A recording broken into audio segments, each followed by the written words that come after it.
We're back. It's Inner Whirled, episode 7. Man, these things are just building off each other. This is the most fun podcast I've ever been a part of. It's exactly what I always wanted with Dylan, just the heavy-duty research collaboration shows. And we're going to be continuing the work of Reverend Robert Taylor's Astro-Theological Lectures, part 2 of the devil. So we had like 2 hours of stuff to say about the devil and the devil's true identity last time, and we're going to just take that further. There's much more to the story, and although it's all kind of the same story, and Dylan's got a huge pile of notes, I've got a great pile of notes. This is going to be everything you ever wanted from your boys. And happy Leo season to everybody. Dylan, how you doing, brother? Awesome. I just had my birthday on Tuesday, so it kicks off Leo season. If I'd been born during the day, it would have been Cancer, but it was at night. So while I was born at night, I wasn't born last night. And it's real fun because this is my first work in Leo season publicly. So I think you did one the other night that I haven't caught yet, but really exciting. And I think what I love about this is the reason you and I do the best work, in my opinion, on these subjects is because we've approached it from a position when there was a time where we didn't know things. And so we had to chase them down, learn other languages, and then we're really good at explaining it to other people who haven't had the luxury or the time or the dedication or the even interest to do that work as thoroughly. We can flush it out for them and explain it. And like something that comes to mind yesterday, I was listening to our friend Topher and Owen on a podcast. And even Topher was like, oh, well, in the Greek version, he's written as the accuser. But he neglected to say what that Greek word is, which we covered last week. Diavolos. Yeah, diavlos. And it looks like diabolos, but that beta is pronounced like a V. So if you didn't know that Greek, you might possibly think he's talking about, oh, maybe in the Greek version, there's a different word than devil. No, that's where devil comes from. Diavlos, the accuser. So I think this is really good what we do. And I'm excited because I'm grateful that you're like the only person in the world that also flushes things out and we get to the nitty gritty. And I'm very appreciative that you and I have this opportunity to do this stuff together. Me too, man. It's so fun. I love this stuff. I live for this stuff. So why don't we just get into your article and start pecking away at some of the stuff that you've got. It's an article, it's show notes. People can find everything Dylan's prepared for these episodes on his Substack if you're a member. And there's a pretty hefty chunk of gravy even before the subscription line. So you can become a free Substack member too to Dylan if you are not following his work there. Just give it a sub and you'll see how ridiculously prolific the guy is. It's awesome. So yeah, take us into picking up on part 2 of Reverend Robert Taylor's excellent work, Decoding the Devil. Yeah, so I don't know if you can see in the background. I'll change it. Right now, I'm kind of just enjoying the sunlight. I'll shift once the sun is no longer shining on me. But our graphic, I used the patch from the NRO, and some of us who went through Mark Passio's work a long time ago, you might remember he brought the NRO up. And I always, this patch always stuck out with me because it says in Latin, better the devil that you know or the devil who you know. And one of those sayings is, it's better the devil you know than the devil you don't, which is why I chose this title for our podcast episode, Better the Devil You Know. And the reason being is because I feel, in my opinion, a lot of this system is devilish. And it comes from a place of familiarity, which is how they get you. It comes from your parents and their parents, your priests, your community.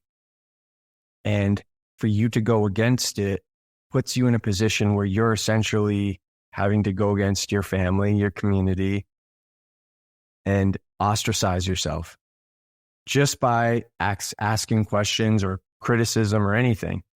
And Taylor wrote about this, and he said, if any one fallible man hath a right to represent any portion of God's word as more sacred and solemn than it really is, any other man may with as good a right represent it as less so.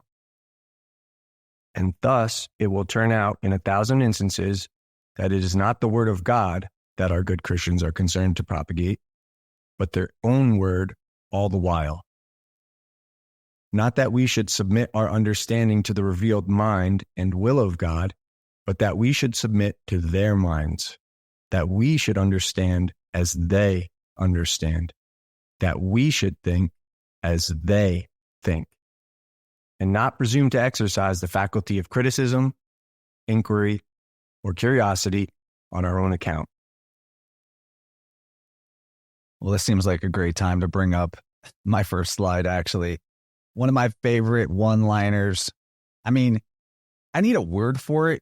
These guys like Taylor or Godfrey Higgins, who I'm about to quote, where the Burns, so intelligent, and they just have these 1800s intellectual British scholar Burns. I don't know what to call it, but Higgins says, the devil is the grand ally of priests. In these days, certainly, no devil, no priests. Couldn't sum it up better.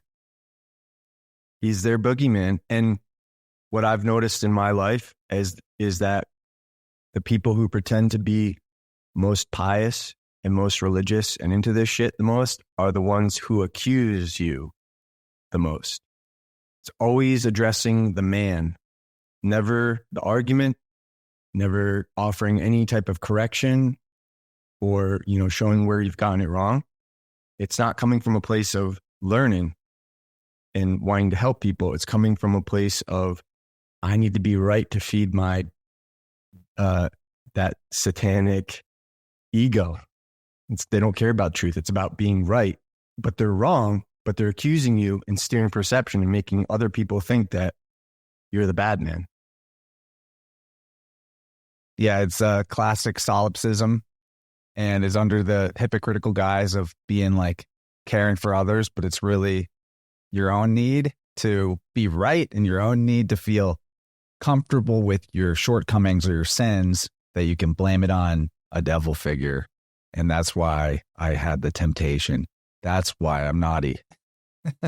Always. And it's funny because there has been, Owen was talking about this yesterday with like a perversion of the symbolism, right? And maybe again, I don't know if this stuff is just like, it's on the conscious, it's on the vibes that, we're tapping into in the ether, but it lines up to this stuff.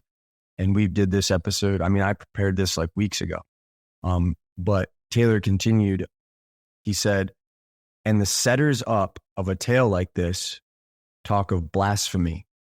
These men call me a blasphemer. They're accusing him.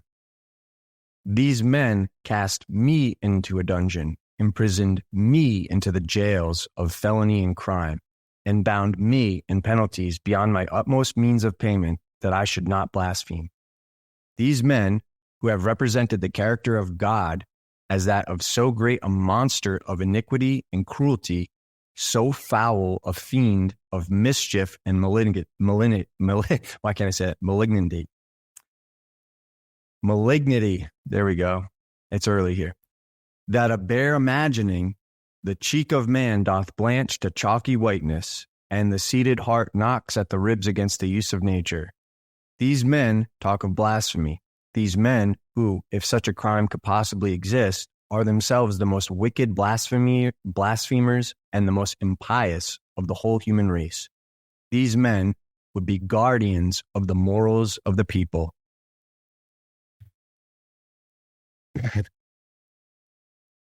And want that? Okay. I think we should just keep rolling. Yeah. Start talking a bit about Apollo and about Job, the book of Job being allegedly the oldest work in the Old Testament, and definitely of the Old Testament, it's the place where the devil, Satan figure is original to. And it's important because if you just look up how the name Jove, I'm going to say Jove because that's how it's pronounced in Greek. It would look like iota, omega, beta. And so it's Jove. And the reason I do that is because that's how Jehovah or tetragrammaton, what they say, Jehovah or Yahweh, all that shit, it's pronounced Jehovah. And that's where Jehovah or Hova in Latin comes from, and it signifies Jupiter. It's the same thing. And that all symbolizes the first father. You, God, Jew, Pater, Pitar. And that goes all the way to Sanskrit. You can see this system spreading to the east through Italy, because this all goes back to Etrurian and then Phoenician, which I've made the case in the Holy Sailors that the Phoenicians are Italians, or at least from that peninsula. Not that there's any such race called Italians. But that being said, that name Jove, as seen in the Targums that we would transliterate as J-O-B, is in Hebrew A-I-U-B or A-I-U-V, because the Bayit, the B, and the V are the same letter in Hebrew. And prior to the vowel system, you didn't have these points to decide which one it is or not. So when you look at people trying to bring back a dead ancient language, it's all guesswork and it's all opinion based, and they're not as sure as you would think, because when you look into the origins of their words, most of the time they don't know what they're from. And if you look at how they're transliterated, it's actually erroneous to the way they actually look in those languages. So things get lost that way as well. And that there does seem to have the appearance with the synagogue Hebrew that it wasn't representing a spoken language so much as like a priestly code. That's correct. It is the system. And so that word, Jove, in the Targums, signifies a serpent in its AUB form, sometimes transliterated as OB, but also it signifies a ghost or necromancer. And if you recall that C and G interchange, how the C functioned like a G, this is going back to like Roman times, pre-Roman time, pre-Common Era. Negro is negro, which is black. Mancer. So you have black magician. Negromancia, right? The very name of Apollo is the name of Jove, according to Jacob Bryant's work. He wrote, the Greeks called Apollo himself Python, which is the same as Opis, Opis, or Ob.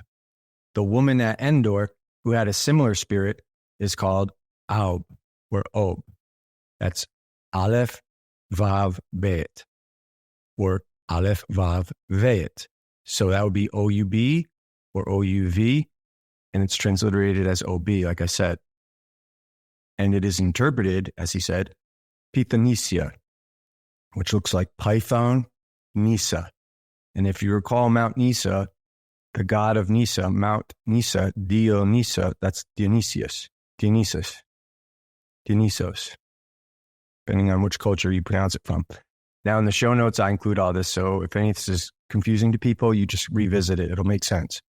But the reason this is important is because you'll look at that AUB, or as it's transliterated as OB, they're using an Aleph, which is an A. So it's AB. And a peripheral search in Hebrew on any major search engine will return that AB means father in Hebrew. Abba. It is the same word without the Vav. Therefore, we see a relationship between Ab and Ab, which it has a spirit of father necromancer or head necromancer laid up in it.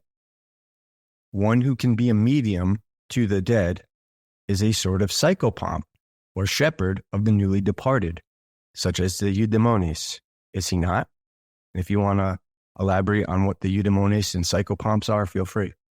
Well, I actually want to elaborate a little bit about the quotation you have photographed here from Jacob Bryant, talking about the oracles of Apollo, how they had these pillars that represented the god. And that the pillar was also called Abadir, which is a compound of Ab and Adir. Now, I wanted to point this out because it's super helpful. It's a more, I don't know, my mind doesn't wrap around it as easily, but the rhoticism of the letter or sound R switching to N, it doesn't seem as common, but there is evidence for it, especially right here in this word, Abadir. So just swap that R at the end with an N, and you have Abaddon, Abaddon, which we covered pretty thoroughly in the previous episode, being the angel of the bottomless pit, another way of calling the devil. And in the allegory of Job, which we'll get into a lot in this conversation, I think a good way to comprehend that allegory is that it's like the devil and the angel on each shoulder. The character Job in the narrative and the poem, really, he's sort of like the life of the God, the life of God. And then the actual Jehovah figure and devil figure are sort of like his, left and right, or his inner world that is kind of at odds with itself. That he's prosperous, he's the sun in the spring and the summer, and then he goes through his fall. All of this is extremely astrological too, quite obviously so. But to me, like, that's it really messes with people's heads, the story of Job, about the interpretation in the modern dogma being that he was God's best dude, that he did everything right and had all of the rewards and the wealth and the riches and the children. And then somehow God is just cool with the devil destroying Job completely, or taking everything away from him, ruining him. Like, I've literally found that in people's biofield once or twice, like the Job stories. Like there is a guy. So like cognitive dissonance is what does a lot of harm to the body, injury and distortion. And there's a guy who tuned one time that had because he was raised super churchy, and he had the Job story when he learned it was marked in his biofield about you can't be too good or you'll get punished by God. But then at the same time, he had this complex of perfectionism where he couldn't accept himself without being perfect at things. And so he had this cognitive dissonance of, I've got to be perfect, but I can't be too perfect. And it manifests in him as like a recurrent right ankle injury that just was chronic and constant. We worked that out in the ankle injury. Like, we found that cognitive dissonance and cleared that, helped him change his subconscious beliefs around it, and the ankle injury ceased. So my point being that kids hear this story of Job, and you take it away from allegory and try to tell them that it's like a literally true story. But you better be good, but also, you might become a target if you're too good. Like, watch out. It's crazy. And we covered this too in the previous devil talk about how the devil isn't really the one casting temptations and torments, at least in the Bible. It's God. The God figure does that, but they're the same guy, and they're like two halves of the same coin. So we'll get. It also ties back into the episode we did before that about Lazarus, where the Jove is also symbolic to the year, and the weather, you can't be too good. You're going to get punished by God no matter what, because the perfect weather in spring and autumn are going to get punished by the hot weather in summer and the cold weather in winter. And I just wanted to clear up for people so you can see how a lowercase r and a lowercase n are almost the same letter. It's one of those things when you look at the Irish or the Celtic, you'll see that they're very easy to confuse.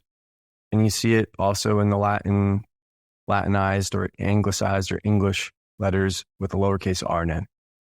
So just kind of show people that interchangeability and how it's easy to confuse them, but also how they serve, the same function, whether it's bar or ben, meaning both B or BR or BN in Hebrew, both meaning sun. I know it's pedantic and we've explained this so many times, but I always try to do this from the perspective that we have somebody who's never been exposed to us before seeing this for the first time. So I try to approach it with that perspective anyways. But And then back to the necromancer part of this Aub word. I would have to go digging into old notes to find it, but I have found usages of that word that seem to indicate ventriloquism, actually. So with these like Pythian oracles and the serpent cults, I think that this probably still happens in places like India where they're telling their people that the god lives inside the statue. And maybe there's a priest that's just throwing his voice and like talking through the statue, the voice of the god. That's a thing. That's part of the necromancy of it. It's wild that people can be fooled so easily. But admittedly, if you watch a really skilled magician, the illusion it's a real thing. And our perspective is something that can be hijacked. It's fascinating, actually. But one of the things I wanted to bring to the forefront in this is just how I mentioned how the origins of things are unknown. I also included a screenshot from a lexicon, and I cited it. It is admitted in that lexicon, the root meaning of Aub can only be remotely conjectured. And the distinction between Aub and Idoni is unknown. And I know that other people are going to have other ways of pronouncing that word. I'm going to pronounce it the way it's literally transliterated because it looks like a Mediterranean word. It does not look like an Eastern word. And that's what you'll see when you actually transliterate a lot of these words. It looks closer to Latin than it does some of these other languages. And Moses, which was a term for the initiates, I should say, in Egypt. In this, you'll see Moses forbids the Israelites, that is, those who have not yet attained the degree of Hebrew, which is philologically or transliterated literally as O-B-R-I. They say Ivri, but it looks like Obri, right? So you have that serpentine root right there in Hebrew, O-B-R-I.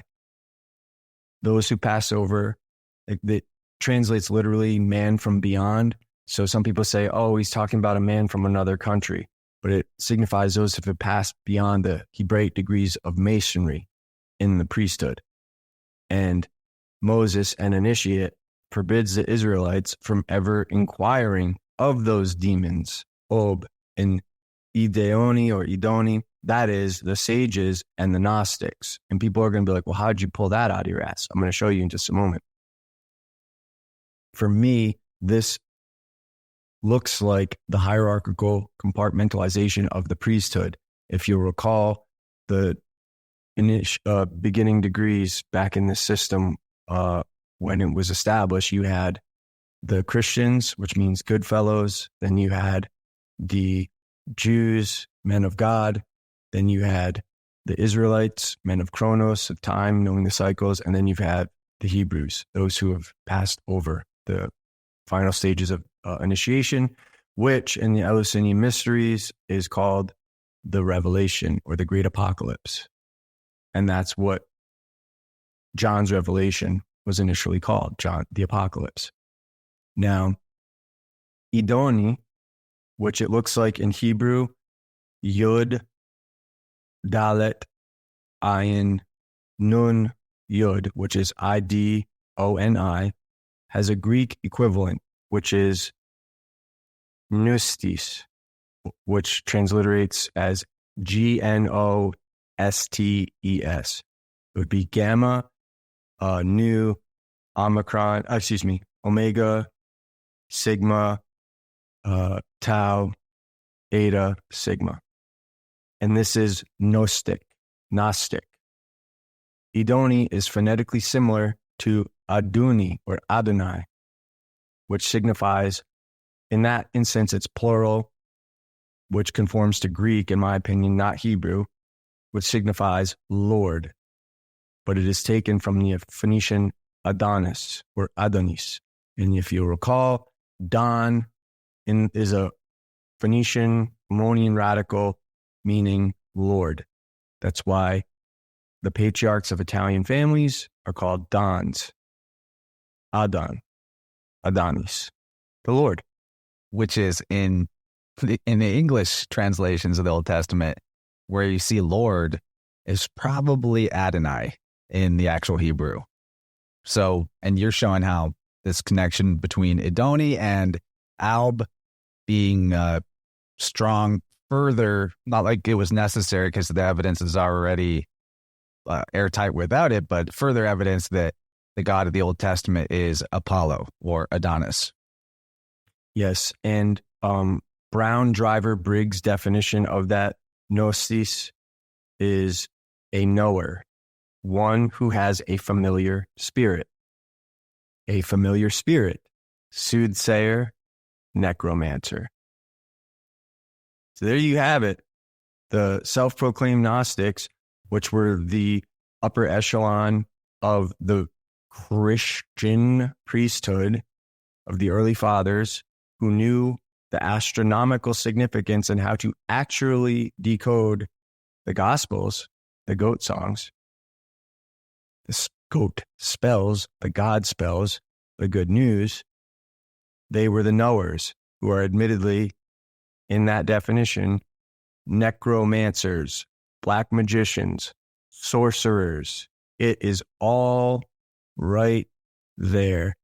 And it's better the devil you know. That's how they get you. This is not a game, and you'll see that it's not a game very shortly. So we'll continue more onto the... You want to read that next one, Taylor? Yeah, Okay. that's good. Yeah. Let me get that here.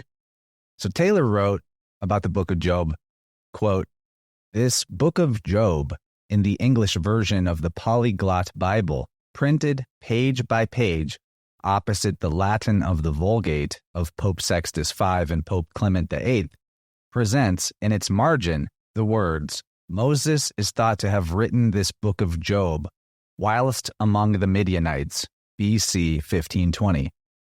If it were so, the book was written before the exodus of the children of Israel out of Egypt, before the call of Moses to be their deliverer, before the 5 books of the Pentateuch, and consequently in Christian admission, it stands admitted to be the oldest of all books which either the Jewish or the Christian world have received as divine inspiration, and therefore the oldest book in the world.'" Taylor also alluded to something that Dylan's touched upon that he did not learn from him.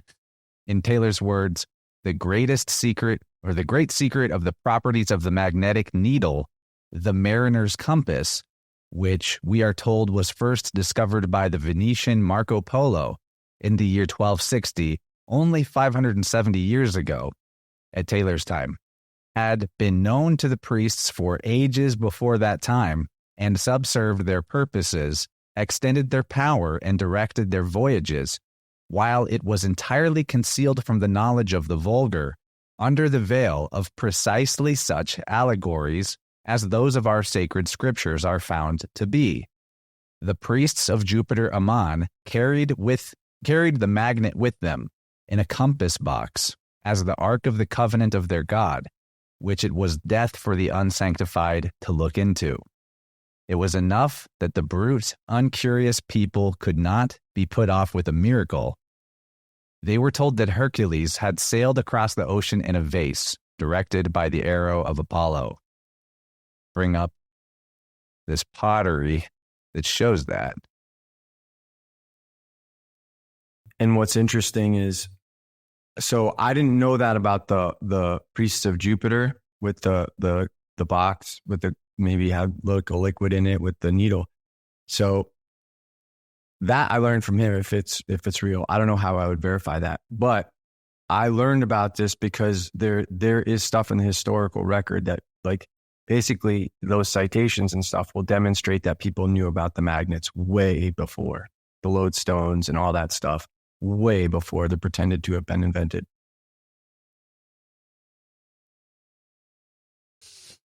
They were told that Hercules had sailed across the ocean in a vase, directed by the arrow of Apollo.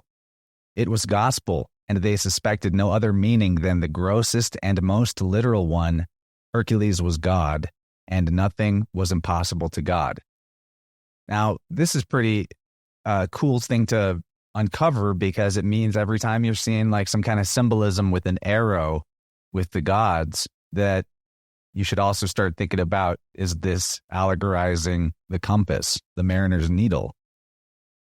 So cool, right? Yeah. So then Keep going. the poet Homer, 900 years before the Christian era and 2,160 years before the pretended discovery of Marco Polo, had given a yet plainer hint of the possession of the great secret by the priests.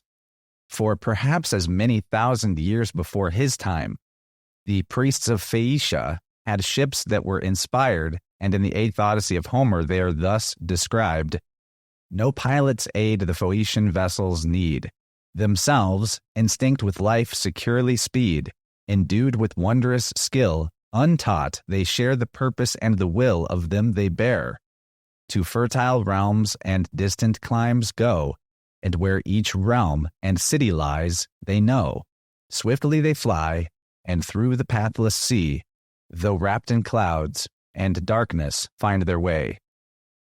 So, Taylor goes on to say, in like manner, the telescope, ascribed as a modern invention to Galileo Galilei, about the year of our era 1640, had been known to the colleagues of the priests for countless ages before that time, and was concealed from the curiosity of the credulous multitude, under the allegorical miracle that Pythagoras could read inscriptions on the moon. Colleges of priests. And now we're beginning the colleges of Alexandria, where all the early church fathers were initiated in, and that's kind of how they spread this monkish system, because that's where you'd go. Kind of like how Britain used to be a seat of learning for the Druids. That was kind of where their colleges were. Yeah, and then like with Pythagoras, there's the same story as the Hercules sailing across the ocean, guided by the arrow of Apollo, that Pythagoras was given a dart by the Hyperborean priest Abaddon. They carried him over inaccessible rivers and lakes and mountains, and also performed other miracles. So, oh wow, he's got a magic... Abaddon. He's got the same as Jove. Yeah, and he's got a magic dart, same as a magic arrow. We could do a whole show on how Pythagoras is Hercules, is Jesus. They're all the same guy 100% of the time. It's so wild. It really is, when you see like how, you always like to say that this stuff circles back to itself, like the serpent eating its tail. Oh yeah. Like the Ouroboros. So you want to keep going, or you want me to take over? I'm happy to let you do it, or whatever. I would like you to get ready for some variety of entities, because let's just do this. So in the previous episode, we covered that there's an anecdotal link between a priest, a corpse, and a corporation. And if you want to bring that up so people can see it, awesome. If not, I'll just keep going, but revisit that. You'll see the same word. Luam is an abbot, a priest, a prior, or a pilot. And then Luam, but it's pronounced slightly differently. It's Luam in Celtic again, but it would be luav, a corpse, a carcass, creeping, sneaking person. Now, this is very interesting as far as the modern system goes, because a person, as I wrote in The Blackest of All Magic, according to the case of the Church of Scientology versus the U.S. Department of Justice, a person was defined as a variety of entities other than human beings. This is where you get this idea that corporations, which have the root of corpse in it, which I've just shown you in the Celtic or Irish, is the same as a priest, corpse and a priest. They're legally, they have rights, but they're not living entities, or not human beings, I should say. And then another definition from Will versus Michigan State Police. All this is cited, by the way, I'm not going to waste everyone's time with it. In common usage, the term person does not include the sovereign, and statutes employing the word are normally construed to exclude it.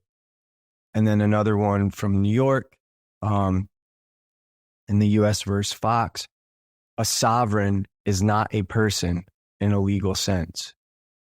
And so if you just use that philological identity of person and parson, a parson is a beneficed member of the clergy, a rector or a vicar, right? Like the vicar of Christ, as in the Pope. A sovereign is not a person. A sovereign is also not a parson, not a member of the clergy.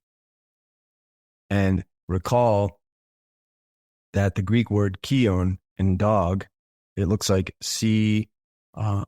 K, I guess you would transliterate it as K-Y-O-N, but if you just looked at that, it would look like in Greek K-U-O-N, because the upsilon, when it's lowercase, looks like a U. You now have this kion or kohen cognate word. And kohen means priest in Hebrew, while it means dog in Greek. And so Taylor wrote, Christ himself is the great shepherd of the sheep.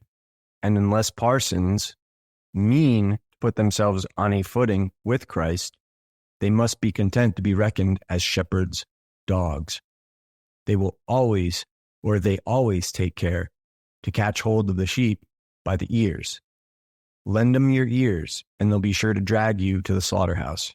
Moreover, the bite of a mad dog, we all know, is a very frightful thing. But God knows that the bite of a mad person is the worst bite of the two. A mad parson. A mad parson. Good. I'm glad you caught me. That's important. The bite of a mad priest, a mad parson, is the worst bite of the two. A mad kion.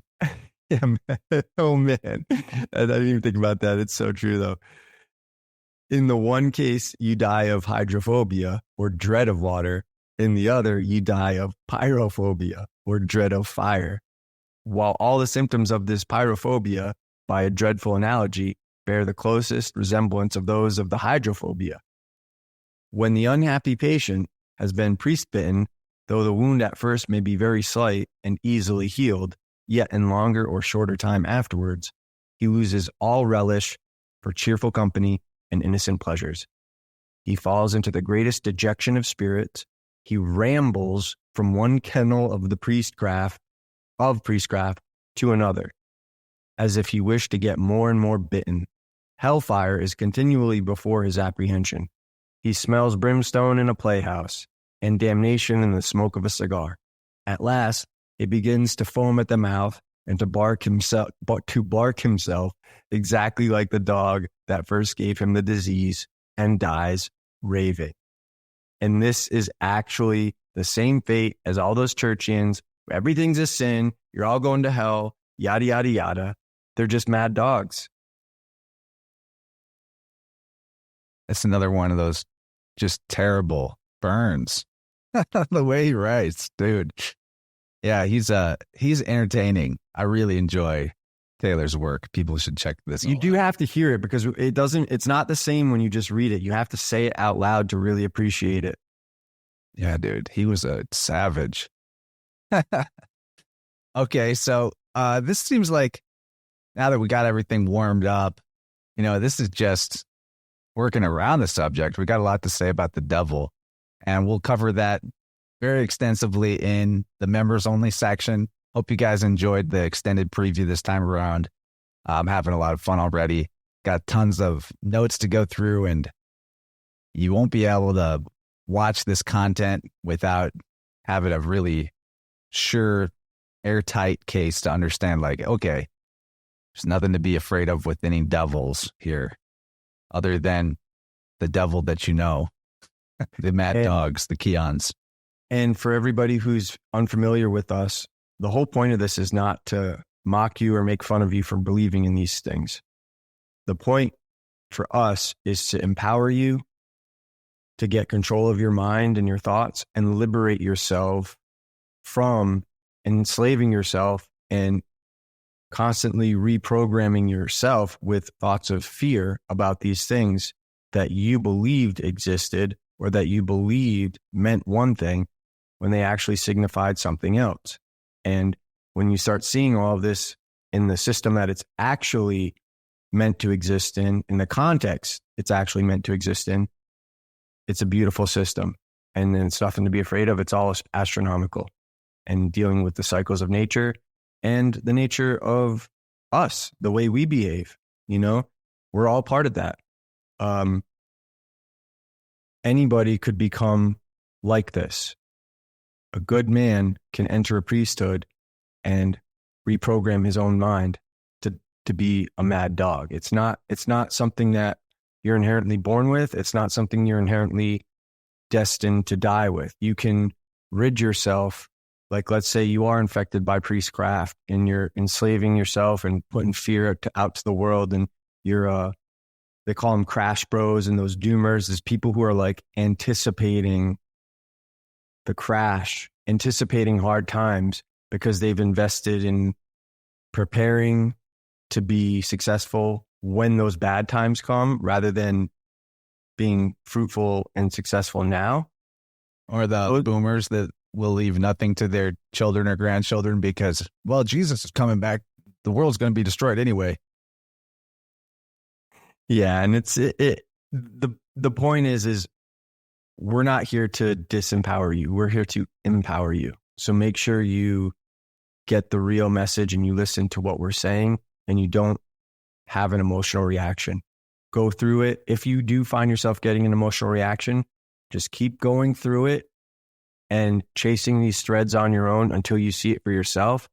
And once you do the work for yourself, it'll let out all the steam that you're holding in. And you'd be like, okay, they're right. It's not even about demonizing an entire sector of society, everyone involved in priestly things or religion. We're, hopefully I don't need to say this to our audience because they're wise enough, but no, but in the free hour, we do have people who are not our audience that are going to see this, so. Yeah. And so in any group of people, there's the entire spectrum of humanity in that group, if it's a large enough group. So not all people that wear the priest garb or the dog collar are going to be evil men or trying to deceive you or exploit you. I mean, Reverend Robert Taylor, he's part of this system and he's speaking out against the evils within it. So what we're really criticizing is the craft, which, if you didn't know, other than an activity involving skill in making things by hand, the other definition for craft is skill used in deceiving others. So what do priests make with their hands? Not much. So what is priestcraft? It's a skill in deceiving others, unless you consider their skill with their hands to be right in scriptures, which are deceptive by their nature. If you can uncover the allegory, then the reason for the deceptiveness of it becomes to help you as a self-initiated person ferret out the truth of a matter. And that's a, impetus to personal growth that is good. But if you're just listening to the mad barking of the Kions to tell you what their craft is supposed to mean to you, it's not gonna be that fun. You can look at the dog. The key on has the key to on, the sun, because they're the solar priests. And dog in reverse is God. So that key to the sun is the key to the cosmos, is the key to God and the nature of God and the construct that God created, because somebody had to create this perfect system. Beautiful. So you guys can get the second part on my Patreon or my YouTube membership site. And Dylan's got a Substack where this is going to be located. So make sure that you're supporting at least one, if not both of us, and you'll be able to enjoy the heaping gravy in part 2. We'll see everybody over there.